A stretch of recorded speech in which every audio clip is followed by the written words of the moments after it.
In this video, I'm going to demonstrate how to glaze the planters that we made using molds.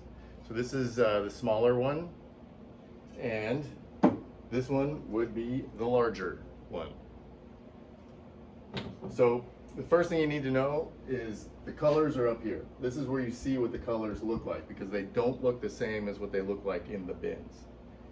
So you find the color that you want to use. You can talk to me. I can help you figure out colors that'll work well together. We are going to be doing this in one day, so you're going to get one color, maybe a secondary color put on part of the first color. So maybe some combinations like this. I'm going to be going for something similar to this one, where I'm going to have redwood matte as the base and SG98 blue on the top. What you need to be careful with when you do something similar to this, and I'll talk to you about this when we do it, is you're going to put the second color on top of the first color, and you cannot put too much on, otherwise it can bleed all the way down and cause a problem, ruin your pot, and then bleed onto the shelf into the kiln. So I'll show you that, and I'll demonstrate with mine. So this is the one that I'm going to be glazing today. I'm going to do it very similar to this. Redwood matte is going to be the base color, and the SG98 blue, which is what the factory calls it, is going to be the secondary color that I put on top. So in order to get this dipped into here, we need to hold on to it, and there are tongs over here that help us hold on to the ceramics as we dip them in. This one is not; these have not been cleaned. These are cleaned over here. So you hold these. You want to make sure that the tongs are lined up directly across from each other and centered. Otherwise, the pot can twist around. So now I'm holding this like I'm shaking hands. I got it firmly in the center of one of my pieces. I don't want it in the seam, so I got it holding there. And then I am going to completely put this under the original color, which is going to be the redwood matte. This is the redwood matte here. So I'm going to get this completely submerged. You have to make sure that the glaze is deep enough for the pot that you're trying to dip into. This one is barely deep enough for me to get this fully submerged in here. So there's a second way I can do this, and I'm actually going to do it this way so that you can see that. So one way would be to take this and you would dip it all the way under, pull it out, and pour it out. And you do that all within 3 seconds. You can't shove it in there really fast, otherwise all the glaze is going to splash up. So you have to kind of fill it up, turn it, push it, pull it out, pour it out. Okay? That would be if I were putting a deeper coat. This one is not quite deep enough. It is only this deep, and I cannot get the full pot submerged in there with the tongs that way. So what I'm going to do is I'm going to dip it halfway like this. I'm going to bounce it up and down, pull it out within 3 seconds, probably more like 2 seconds. I'm going to turn it over, and I'm going to dip it in, overlapping and pulling it out. Okay, and then I'll pour it out. So I'll show you, demonstrate that right now.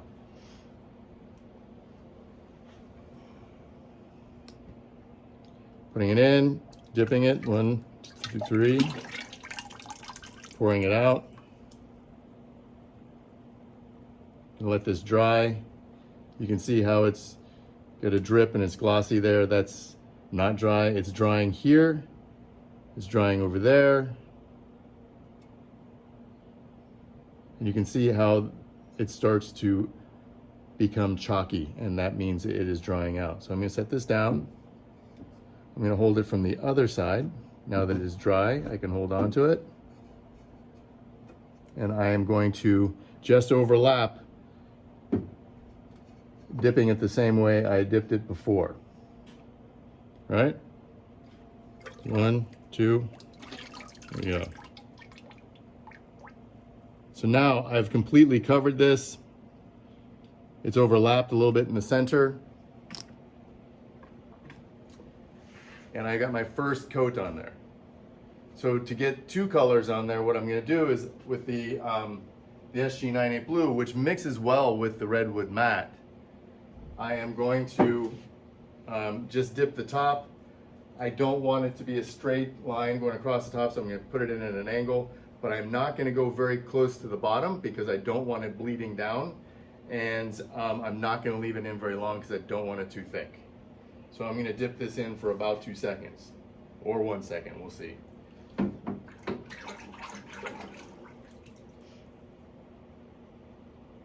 Probably more like 1.5 seconds.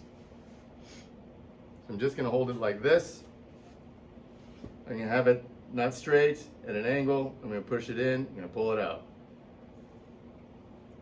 It's like that.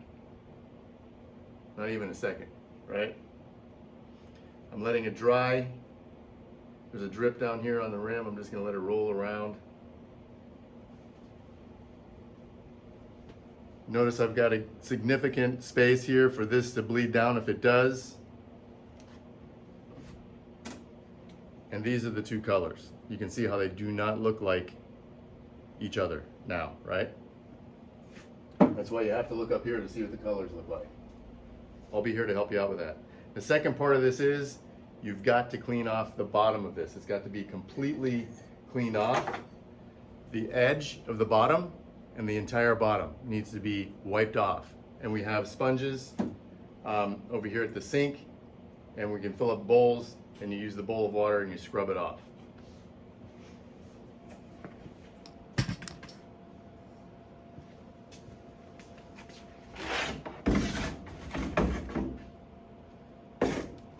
Filling up a bowl of water. Got sponges over here. A couple of sponges in it. You guys can share the bowl while you're doing this. I'm just going to start the demonstration and I'm going to stop the video. You got the sponge, rinse it, squeeze out the water. You don't want it sloppy wet, otherwise the water is going to drip all over the place. And right after you glaze these things, this comes off fairly easily. Rinse. It's going to be stained.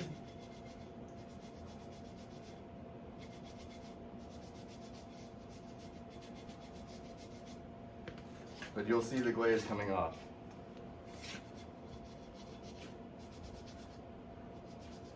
Again, you want to take it up a little bit from the edge. In case the glaze does bleed down a little bit, it has a spot to stop.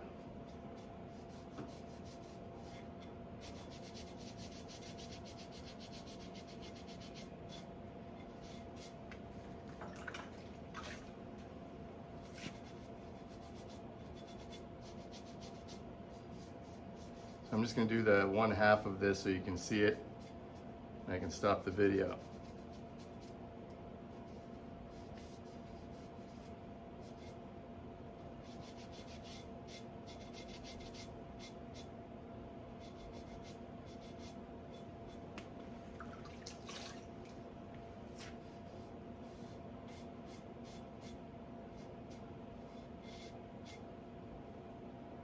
I'm cleaning inside these holes. Just putting the sponge in there and twisting it around. And then you can see that. So that 1/2 is done. You can see how I pulled the glaze up from the edge and the bottom.